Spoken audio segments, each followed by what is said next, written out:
제3장. 제9시 기도 시간에 베드로와 요한이 성전에 올라갈새 나면서 못 걷게 된 이를 사람들이 메고 오니 이는 성전에 들어가는 사람들에게 구걸하기 위하여 날마다 미문이라는 성전문에 두는 자라. 그가 베드로와 요한이 성전에 들어가려 함을 보고 구걸하거늘 베드로가 요한과 더불어 주목하여 우리를 보라. 그가 그들에게서 무엇을 얻을까 하여 바라보거늘 은과 금은 내게 없거니와 내게 있는 이것을 내게 주노니 나사렛 예수 그리스도의 이름으로 일어나 걸으라. 오른손을 잡아 일으키니 발과 발목이 곧 힘을 얻고 뛰어서서 걸으며 그들과 함께 성전으로 들어가면서 걷기도 하고 뛰기도 하며 하나님을 찬송하니 모든 백성이 그 걷는 것과 하나님을 찬송함을 보고 그가 본래 성전 미문에 앉아 구걸하던 사람인 줄 알고 그에게 일어난 일로 인하여 심히 놀랍게 여기며 놀라니라. 나은 사람이 베드로와 요한을 붙잡으니 모든 백성이 크게 놀라며 달려나아가 솔로몬의 행각이라 불리는 행각에 모이거늘 베드로가 이것을 보고 백성에게 말하되 이스라엘 사람들아, 이 일을 왜 놀랍게 여기느냐? 우리 개인의 권능과 경건으로 이 사람을 걷게 한 것처럼 왜 우리를 주목하느냐? 아브라함과 이삭과 야곱의 하나님, 곧 우리 조상의 하나님이 그의 종 예수를 영화롭게 하셨느니라. 너희가 그를 넘겨주고 빌라도가 놓아주기로 결의한 것을 너희가 그 앞에서 거부하였으니 너희가 거룩하고 의로운 일을 거부하고 도리어 살인한 사람을 놓아주기를 구하여 생명의 주를 죽였도다. 그러나 하나님이 죽은 자 가운데서 그를 살리셨으니 우리가 이 일의 증인이라. 그 이름을 믿음으로 그 이름이 너희가 보고하는 이 사람을 성하게 하였나니 예수로 말미암아 난 믿음이 너희 모든 사람 앞에서 이같이 완전히 낫게 하였느니라. 형제들아, 너희가 알지 못하여서 그리하였으며 너희 관리들도 그리한 줄 아노라. 그러나 하나님이 모든 선지자의 입을 통하여 자기의 그리스도께서 고난받으실 일을 미리 알게 하신 것을 이와 같이 이루셨느니라. 그러므로 너희가 회개하고 돌이켜 너희 죄 없이 함을 받으라.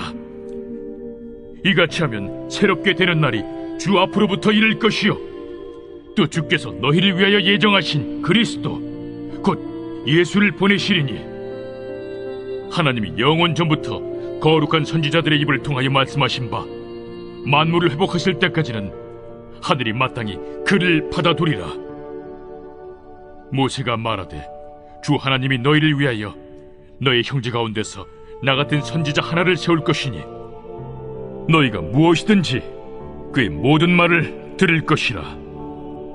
누구든지 그 선지자의 말을 듣지 아니하는 자는 백성 중에서 멸망받으리라 하였고 또한 사무엘 때부터 이어 말한 모든 선지자도 이 때를 가리켜 말하였느니라.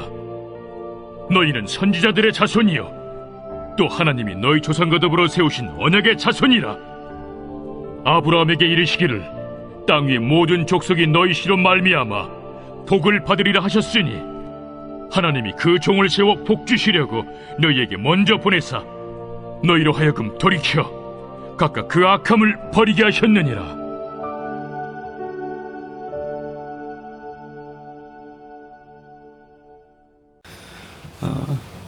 우리말 속담에 그림의 떡이라는 말이 있습니다. 실제로 존재하지 않는 것을 그림으로 그려놓은 것을 보고 군침을 흘리는 모습을 그림의 떡이라고 말합니다. 그런데 우리가 그 말을 실제로 사용할 때는 실제하지만 내가 그것을 받아서 사용할 수 없거나 실제하는 그것이 나와 상관없는, 나하고는 도무지 연관되어지지 않는 그 어떤 간절히 바라는 대상일 때 우린 그것을 두고 그림의 떡이라고도 부르곤 합니다. 영적인 삶에 있어서 하나님이 우리에게 주신 언약의 말씀과 또 진리의 내용들이 우리에게 때로는 그림의 떡과 같이 여겨질 때가 있습니다. 분명 진리인 것을 알고 또 그 말씀을 통해서 하나님이 행하신 수많은 권능과 기적의 역사를 내가 신뢰하고 믿지만 그것이 나에게는 무관한 것처럼 느껴지게 신앙생활을 할 수 있다는 것입니다. 성경은 수많은 권능과 기적의 역사들로 가득합니다. 병자들이 고침받고 또한 주 예수 그리스도 이름이 선포되어지는 그곳에 생명의 역사가 일어나고 또 예수 그리스도의 주되심을 선포하는 것마다 수많은 이들이 주께로 돌아오는 구원의 역사가 있다는 것을 우리는 말씀을 통해서 봅니다. 그러나 그와 같은 하나님의 말씀을 대면하고도 오늘 내 삶 가운데 예수 생명의 역사가 느껴지지 아니하고 또 주님께서 말씀을 통하여 위로하시고 소망 주시는 이 은혜가 오늘의 나와는 무관한 것처럼 오늘을 살아가고 있다면 하나님께서 주신 언약의 말씀은 나에게 그림의 떡일 수밖에 없는 것입니다. 주님께서 우리에게 말씀을 주셨을 때는 그렇게 그림의 떡과 같이 나와 무관하게 주신 것이 아님을 기억해야 합니다. 하나님께서 이스라엘 백성들에게 말씀하신 그 모든 언약의 말씀은 하나님이 이루시기 위하여 또한 나를 통해서 이것을 성취하여 하나님의 영광을 위하여 우리에게 이와 같은 약속의 말씀을 주셨다는 것도 기억해야 할 것입니다.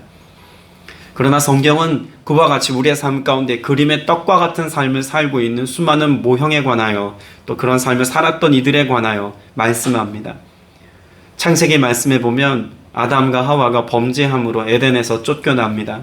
그리고 더 이상 에덴에서 살지 못하게 된 아담과 하와에게 에덴은 그림의 떡이지요.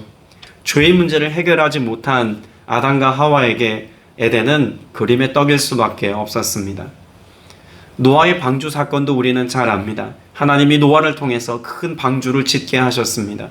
많은 사람들이 노아의 방주를 보았지만 비난하고 조롱했습니다. 그러나 하나님의 심판의 때가 이른 그날, 그래서 노아의 식구들이 방주에 들어가고 하나님이 직접 그 방주의 문을 닫으시고 온 지면을 물로 채우신 그날, 많은 사람들에게 있어서 노아의 방주는 그림의 떡일 수밖에 없었습니다. 죄악이 관영한 세상에 죄에 취하여 살아갔던 그들에게 구원의 방주는 그림의 떡일 수밖에 없었던 것이죠. 출애굽의 역사도 마찬가지입니다. 출애굽한 이스라엘 백성들, 하나님께서 그들로 하여금 광야로 나오게 하셨고 하나님을 예배하는 삶을 살게 하셨지만 종국에 하나님을 향한 믿음의 고백을 갖지 못했던 이스라엘 백성들은 하나님이 예비하신 가나안 땅을 보고도 들어가질 못했습니다. 그들에게 예비된 가나안 땅은 그림의 떡이었습니다. 온전한 믿음을 갖지 못했던 그들에게 있어서 가나안 땅은 축복의 땅이 아니었던 것이죠. 저와 여러분이 오늘 믿음의 고백을 가지고 나아가는, 그래서 하나님이 예비하신 좋은 것들을 오늘 내 삶 가운데 누리자면 제일 먼저 죄의 문제를 해결받고, 그래서 하나님과 나와의 관계를 회복하는 삶을 살아가는 것으로부터 출발해야 합니다. 그렇게 내가 예수를 믿고 예수 그리스도께 붙들린 삶을 살아갈 때 하나님께서 우리에게 하신 모든 약속의 말씀은 실제가 되고 경험되어질 하나님의 은혜의 것이라고 분명히 말씀하고 있습니다. 그러나 더불어 오늘 저와 여러분이 그 영적인 실제에 또 하나님께서 우리에게 예비하신 영적인 열매의 풍성함을 맛보고 누리는 삶을 살자면 오늘 저와 여러분이 성령의 사람이 되어야 한다는 것도 오늘 사도행전 3장은 분명히 가르쳐주고 있습니다. 오늘 본문에 등장하는 나면서부터 안진뱅이 된 이 사람이 어디에 머물러 있다라고 말씀하고 있습니까? 아름다운 문 앞에 머물러 있다고 말씀합니다. 흔히 미문이라고 기록하고 있죠. 1세기 유대인 역사가인 요세푸스는 이 미문에 관하여서 잘 기록해 두었습니다. 미문의 높이만 해도 약 23m입니다. 그러니까 굉장히 높은 문이죠. 문의 그 크기와 위용을 우리는 가히 짐작해 볼 수가 있습니다. 그 문을 만든 것을 보면 금이나 은으로 만들어서 황동을 덧입혀 씌운 아름다운 문이기도 합니다. 더불어 이중문이어서 견고한 문이기도 하죠. 많은 사람들이 그 아름다운 문을 통과해서 어디까지 나아갑니까? 하나님을 예배하는 성전 중심까지 나아갑니다. 많은 사람들이 그 미문을 통해서 하나님의 아름다움을 찬양하고 하나님이 주신 이스라엘의 영광을 찬미하면서 기쁨으로 예배하며 나아갑니다. 그런데 단 한 번도 그 아름다운 문 앞에 머물러 있지만 미문을 통과해서 예배의 현장 가운데 나아가지 못했던 사람이 있습니다. 바로 성전 미문 앞에서 구걸하는 안진뱅이입니다. 오늘 저와 여러분의 삶이 그 미문의 아름다움을 탄성지으며 또한 미문을 통과해서 들어가는 이들을 바라보고 그저 부러워하고 있는 이 안진뱅이와 같은 삶을 살지 않게 되시기를 주님의 이름으로 축복합니다. 누리는 삶을 살아야 합니다. 그 영적인 실제를 경험하며 살아야 합니다. 하나님을 예배하며 찬미하는 기쁨과 즐거움에 오늘 내가 흠뻑 젖어 살아가는 은혜가 있어야 할 줄로 믿습니다. 그러나 이와 같은 삶을 살고 있는 이 안진뱅이를 주목하여 바라본 사람이 있죠. 바로 베드로와 요한입니다. 여러분, 베드로와 요한이 지금 기도하는 시간에 그 정해놓은 기도회 때에 성전을 향해서 가고 있습니다. 근데 성전을 가고 있었던 그들이 잠깐 멈춰 서게 되죠. 어쩌면 하나님께서 이들의 시선을 바로 이 안진뱅이를 주목하여 보도록 그렇게 하나님이 시선을 이끄셨는지도 모르겠습니다.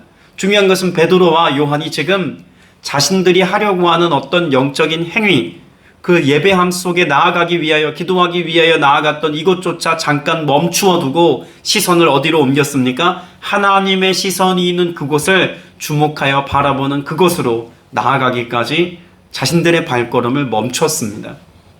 여러분, 베드로와 요한이 분명히 그와 같은 하나님의 말씀에 순종하여서 안진뱅이를 일으키는 사건을 행하였다는 것을 우리가 말씀을 통해서 보았다면, 여러분, 베드로와 요한의 멈춰선, 여러분, 이것은 어떤 의미일까요? 하나님이 행하신 일을 보는 것이라고 말할 수 있을 것입니다. 그들이 지금 당장 해야 될 어떤 일이 있었음에도 불구하고 이것을 멈춰 세워두고 하나님이 지금 이 순간 원하시는 그것에 내가 믿음으로 반응하여서 믿음의 눈으로 이것을 주목하여 바라볼 때, 안진뱅이에게는 그가 일어나는 놀라운 권능과 기적의 역사이기도 했지만, 그를 일으켜 세운 베드로와 요한에게 있어서는 주님의 살아계심, 주님께서 나와 함께 하시는 순간인 것을 선명하게 경험하는 기적의 순간이었고 은혜의 순간이었다는 것도 우리는 간과하고 지나갈 수 없습니다.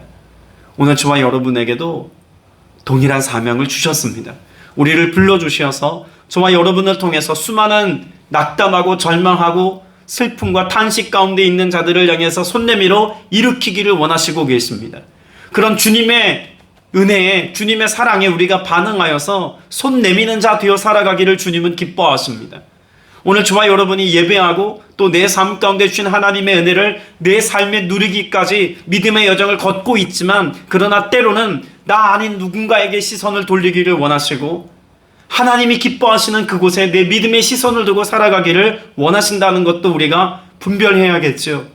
잠깐 멈춰선 그 순간 베드로와 요한은 멈춰선 순종의 태도뿐이었지만, 이를 통해서 하나님은 이전에 없었던 놀라운 권능과 기적의 역사, 마치 예수 그리스도께서 다시 사심같이 그렇게 주님이 그곳에 함께 계심을 재현한 것과 같이 주님의 살아계심을 증명하는 도구로 누군가의 삶에 생명의 역사가 흐르게 했다는 것을 기억해야 합니다. 오늘 주님은 그렇게 여러분을 쓰기 원하십니다. 여러분을 통해서 그 생명의 역사가 일어나기를 원하신다는 것, 오늘 여러분 꼭 깨닫고 이에 실천하며 믿음으로 반응할 수 있는 여러분 되시기를 축복합니다. 오늘 본문에 기록되어져 있는 안진뱅이는 그런 베드로와 요한의 멈춰섬 앞에서 무엇을 기대했습니까? 어쩌면 금이나 은, 그들이 가지고 있는 몇 푼의 동전을 기대하면서 구걸하고 있는지도 모르겠습니다.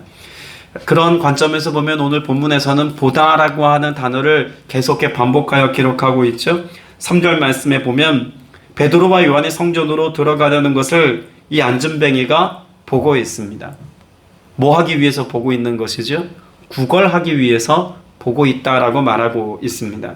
그러니까 많은 사람들 지나쳐가는 모습을 보고 있는 이 안진뱅이가 베드로와 요한도 그저 무심히 보고 아무런 생각과 기대도 없이 구걸하기 위해서 그냥 지나치듯 보았다는 의미입니다.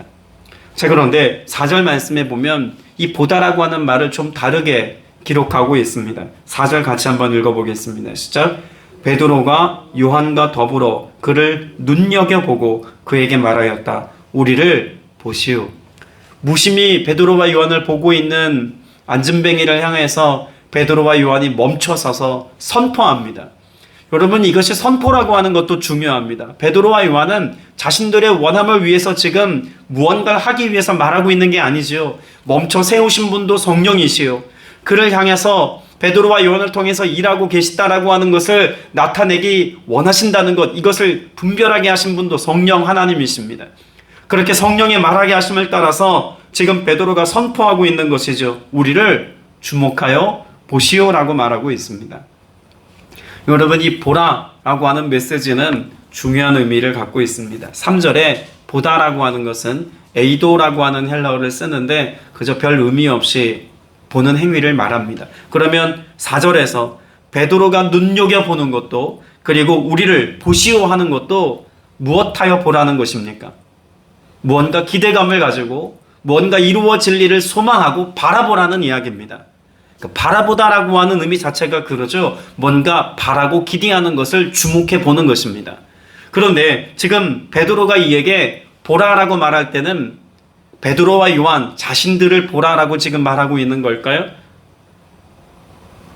베드로와 요한 그들이 행할 무언가를 보라라고 하는 의미로 말하고 있는 것이 아닙니다. 베드로와 요한은 두세 사람이 있는 그곳에 내가 너희 중에 있겠다고 약속하신 말씀을 실천하여 나타내는 것처럼 베드로와 요한이 있지만 그들 가운데 계신 예수 그리스도를 보라라고 하는 의미로 보라는 이야기를 하고 있는 것입니다.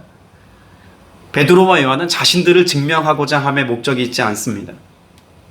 성령께서 그들을 멈춰 세우시고 그 하나님이 하실 일을 선포하는 동안에 이 안진뱅이가 곧 예수를 보게 될 것이다라고 하는 사실을 믿고 지금 이것을 선포하고 있는 것이죠. 그리고 그 안진뱅이의 손을 일으켰습니다. 그리고 또 이렇게 고백하기도 합니다. 6절에 보면 베드로가 말하기를 은과 금은 내게 없으나 내게 있는 것을 그대에게 주니 나사렛 예수 그리스도의 이름으로 일어나 걸으시오 라고 말합니다. 예수 그리스도의 이름으로 걸으라 라고 선포하는 것은 여기 계신 예수 그리스도의 이름으로 명하노니 라고 하는 뜻이 있다는 것입니다. 실제로 오늘 말씀에 기록되어져 있는 이 말씀의 내용을 직역하여 기록해 놓은 성경 말씀을 보면 단지 예수 그리스도께서 그 이름으로 어떤 권능을 베푸실 것이다 라고 하는 의미로 말씀을 기록하고 있지 않습니다. 여기 계신 너희 중에 계신 우리 중에 계신 바로 그 예수 그리스도의 이름으로 명하노니 라고 지금 말하고 있는 것입니다. 오늘 저와 여러분이 믿음으로 기도할 때 어떤 영적 기대감을 가지고 기도해야겠습니까?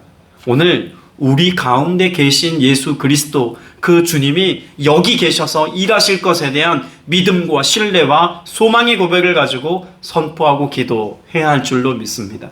이 믿음이 있을 때 그 믿음을 보시고 주님께서 그 믿음의 선한 역사를 우리에게 나타내 주실 줄로 믿습니다. 오늘 이 사건 이후에 많은 사람들이 솔로몬 행각에 모여서 안진뱅이가 걷게 되고 그래서 찬미하며 즐거이 예배하는 모습을 보고 놀라지 않습니까? 그때 베드로가 왜 이 일에 놀라며 또 신기하게 이상하게 여기느냐라고 말하면서 무엇을 말씀하고 있습니까? 오늘 16절 17절 말씀에 보면 이와 같이 기록하고 있습니다. 먼저 16절 말씀 다시 같이 읽어봅니다. 시작.